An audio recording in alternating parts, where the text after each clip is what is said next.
How to fix Subnautica crashing on Steam.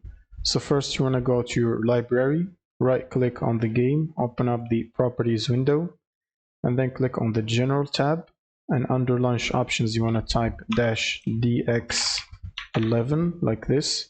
Then you want to go to the installed files tab and then click on verify integrity of game files and wait for this process to finish.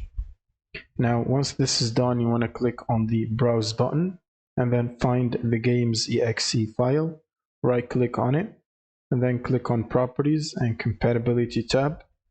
Now you want to enable disable full screen optimization and enable run this program as administrator. Click on OK and then close out of these windows. Then you want to open up your GPU app. So for NVIDIA GPUs, you will need NVIDIA app. Then you want to go to the drivers section and then check for the latest updates and make sure to download and install the latest GeForce Game Ready driver.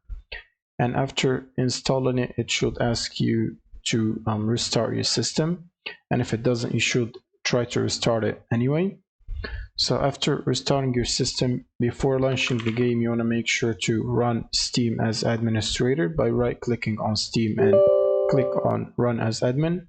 And then you should simply launch the game, and that should solve the issue. Thank you guys for watching and subscribe.